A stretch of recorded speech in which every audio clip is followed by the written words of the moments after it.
नमस्ते। मैं अनामिका वरु अपनी प्रस्तुति हेतु आपके समक्ष प्रस्तुत हूँ। पूजनीय ए नागराज जी द्वारा अनुसंधानित दर्शन को अध्ययन करने के पश्चात हमें महसूस होता है कि मानव स्वयं का अध्ययन कर मानवीयतापूर्ण आचरण में जी सकता है।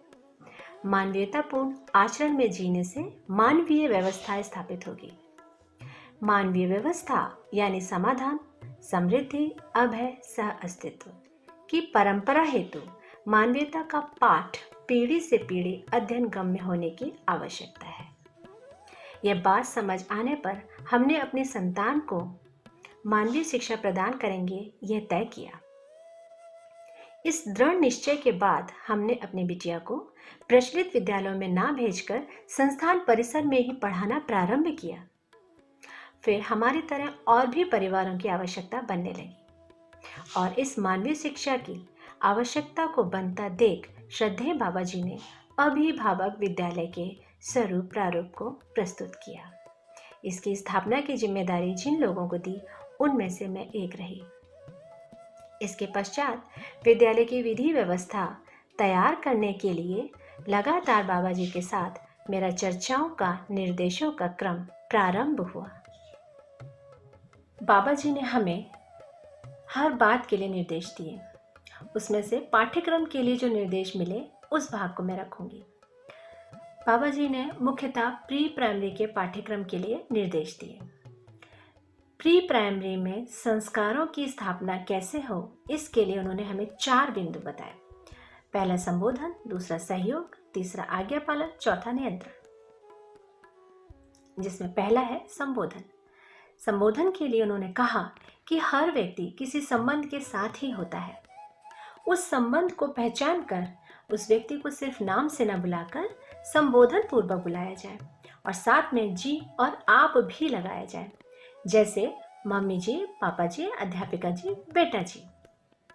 जो कि छोटे बच्चे अनुकरण अनुसरण विधि से सीखते हैं, तो हम लोगों द्वारा संबोधन पूर्वक बोलने से बच्चे में संबोधन पूर्वक बोलना आसान हो गया और इसके साथ साथ स्वीकार भी होता है। स्वीकृति का एक अच्छा उदाहरण मैं आपको देना चाहूँगी। अपनी एक बिटिया जो दूसरे विद्यालय में 2nd क्लास में पढ़ती थी और जब उनको ये पता चला कि इस विद्यालय में बेटा जी बेटी जी करके संबोधित करते हैं तो उनको बहुत अच्छा लगा और उन्होंने अपने दादाजी, दादी जी, मम्मी जी, पापा जी सबको मनाकर इस विद्यालय में एडमिशन लिया और 2nd क्लास से 5th तक अपने एजुकेशन को पूरा किया और आज उनकी मम्मी जी इस विद्यालय में अध्यापिका जी हैं। संबोधन के समाजशास्त्र में क्रम से विस्तार पूर्वक बाबा जी ने लिखा है कि संबोधन आरंभिक संस्कार है। संबोधन से संबंध का आरंभिक परिचय होता है। इसमें उच्चारण प्रधान क्रिया है और उच्चारण के अनंतर सर्वप्रथम रूप के आधार पर संबंध का पहचान होता है, जैसे हमारे बुआ जी हैं, नानी जी हैं, दादी जी हैं, मौसी जी हैं। तत्पश्चात संबंधियों के कार्य व्यवहारों से यानी गुणों के आधार पर संबंध का पहचान होता है, जैसे मम्मी जी हमारे लिए क्या क्या करती हैं, पापा जी हमारे लिए क्या क्या करते हैं, दादाजी दादी जी हमारे लिए क्या क्या करते हैं।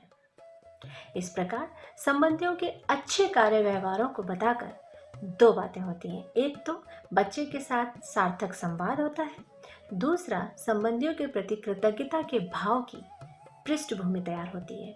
इतना काम प्री प्राइमरी में कविताओं और संवाद के माध्यम से हो जाता है। तत्पश्चात आचरण यानी मूल्य, चरित्र, नैतिकता यानी स्वभाव के आधार पर संबंध की पहचान होती है कि किस प्रकार माताजी पिताजी विश्वास मूल्य के साथ हमारी सेवा करते हैं, वात्सल्य मूल्य के साथ हमें समझाते हैं। चरित्र किस प्रकार माताजी पिताजी स्वधन दयापूर्ण कार्य व्यवहार के साथ जीते हैं। नीति किस प्रकार माताजी पिताजी विद्यालय में सहयोग करते हैं एवं अपने आसपास से लेके धरती के समस्त संसाधनों का सुरक्षा एवं सदुपयोग करते हुए नीतिगत ज्ञान देते हैं।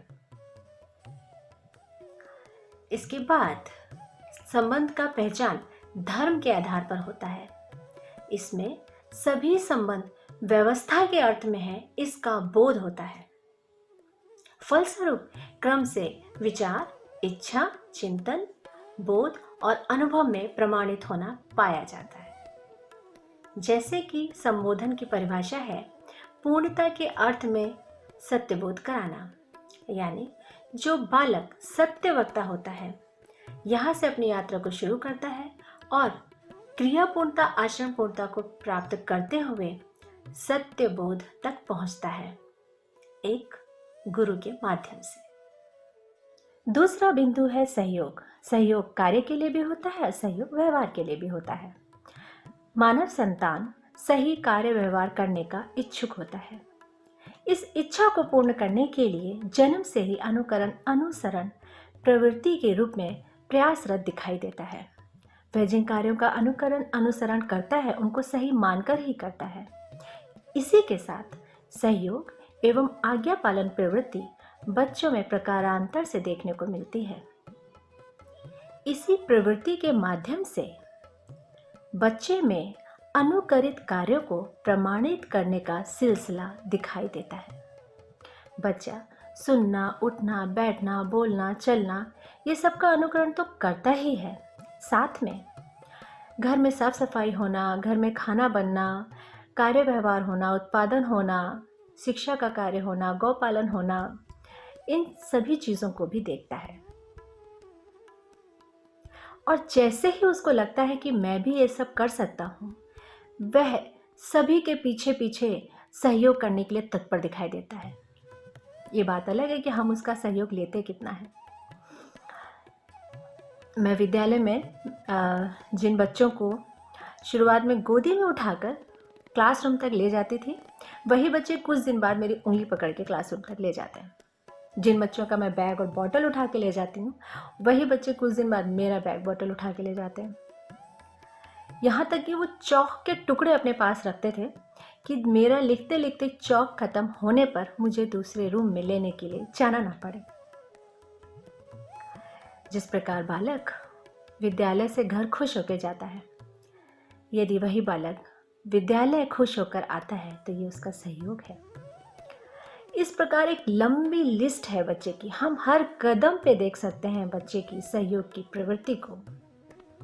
तीसरा बिंदु है आज्ञा पालन। सहयोग एवं आज्ञा पालन प्रवृत्ति एक दूसरे से जुड़ी होती है। बच्चे की सहयोग की प्रवृत्ति को बने रहने में यदि हमारा सहयोग मिलता है तो बच्चे में आज्ञा पालन की रुचि पैदा होती है। यह अध्यापिकाओं और अभिभावकों के लिए एक छोटा सा काम है। सहयोग करते करते एक दिन बच्चा स्वयं से रोटी बनाने लगता है, बच्चा स्वयं से साफ सफाई करने लगता है या अपनी पाठ्य पुस्तक सामग्रियों को संभाल के रखने लगता है, तो यह है आज्ञा पालन।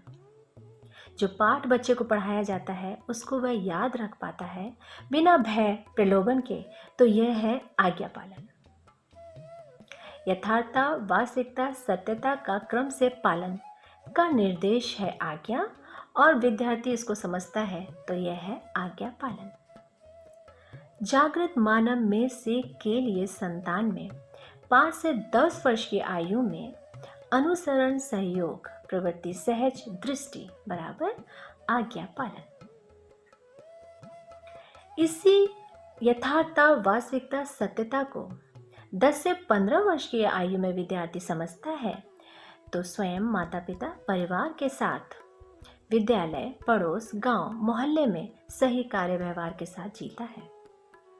अपने तन मन धन रूपी अर्थ की सुरक्षा एवं सदुपयोग को समझकर जीता है। यह है अनुशासन। 15 वर्ष की आयु के बाद तन मन धन रूपी अर्थ की सुरक्षा एवं सदुपयोग के साथ कर्माभ्यास एवं व्यवहाराभ्यास करता है। स्वयं स्फूर्त व्यवस्था में गतित होता है। स्वयं स्फूर्त संपूर्ण आयामों, कोणों, दिशा, परिप्रेक्ष्यों में अभिव्यक्त, संप्रेषित, प्रकाशित होता है। यह है स्व अनुशासन। इस प्रकार सहयोग एवं आज्ञा पालन प्रवृत्ति से अनुशासन सह अनुशासन में बच्चा परिपक्व होता है। परिपक्व होने के बाद सहयोगी बन साथी के मार्गदर्शन से प्राप्त संबंधों एवं संपर्कों में निहित मूल्यों का निर्वाह एवं कर्तव्यों का निर्वाह निष्ठा से करता है। तत्पश्चात साथी बन मार्गदर्शन दे अपने दायित्वों का निर्वाह करता है। इस प्रकार एक बालक जो सही कार्य व्यवहार करने का इच्छुक होता है, सही कार्य व्यवहार को प्रमाणित करता है, बौद्धिक समाधान, भौतिक समृद्धि को की सुलभता के लिए अपने तन मन धन को अर्पित करता है। चौथा बिंदु है नियंत्रण। अस्तित्व में नियम से नियंत्रण है और नियंत्रण से संतुलन है।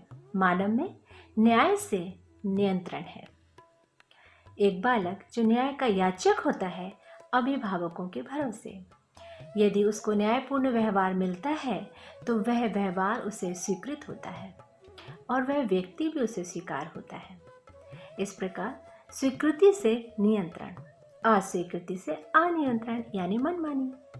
इसी प्रकार एक मानव न्याय, धर्म, सत्य के साथ व्यवस्था में जीता है एवं समग्र व्यवस्था में भागीदारी करता है तो व्यवस्था में जीने से नियंत्रण, अव्यवस्था में जीने से अनियंत्रण यानी मनमानी यानी असंतुलन।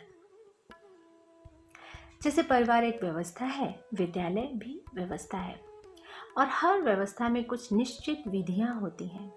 जैसे विद्यालय खुलने का समय, कक्षा में पहुंचने का समय, खेल कितना, पढ़ाई का समय कितना, खेल किस विधि से खिलाया जाए, कक्षा में पाठ किस विधि से लिया जाए, इत्यादि इत्यादि। इन निश्चित विधियों से विद्यालय में नियंत्रण रहता है।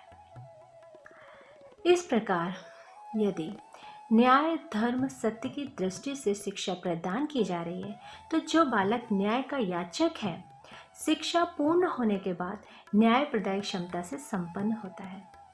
न्याय प्रदायक क्षमता से संपन्न होकर अगली पीढ़ी में मानवीयता के पाठ को पढ़ाने के लिए तैयार होता है।